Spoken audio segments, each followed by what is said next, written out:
word about her growing reputation.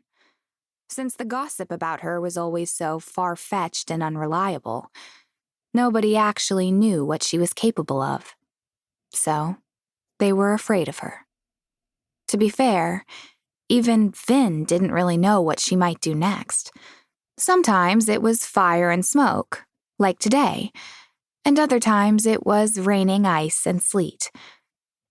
Or cats and dogs. With every detention and expulsion, with every scorch mark and emotionally scarred staff member, the legend grew.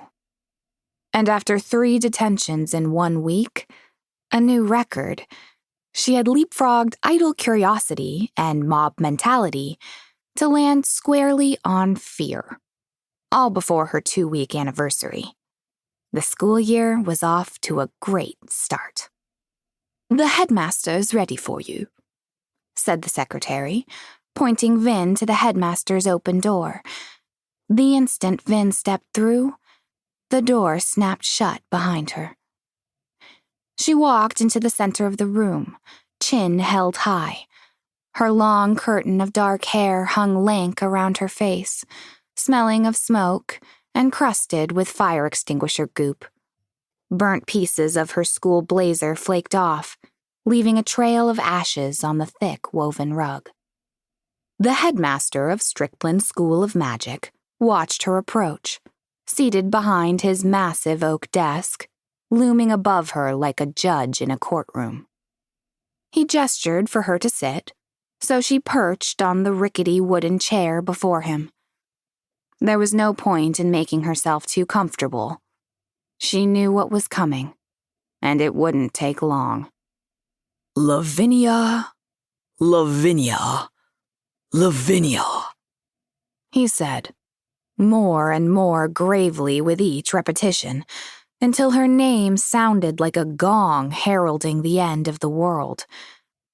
Headmaster Pratt's graying hair was combed neatly across his forehead, attempting to conceal a shining bald patch, and he wore a sweater vest with the Strickland emblem embroidered on the chest.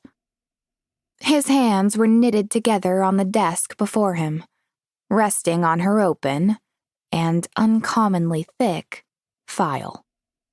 "Vin," she corrected, stiffly. She hated her full name, which always made her feel like she was in trouble.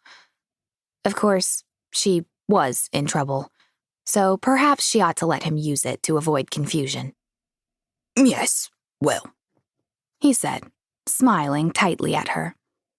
"We have much to discuss today, Miss Lucas, and none of it good."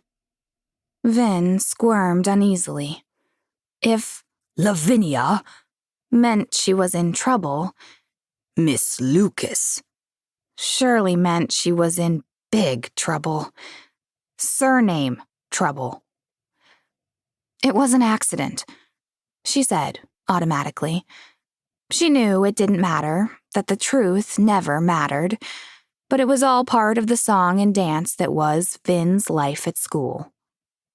"An accident?"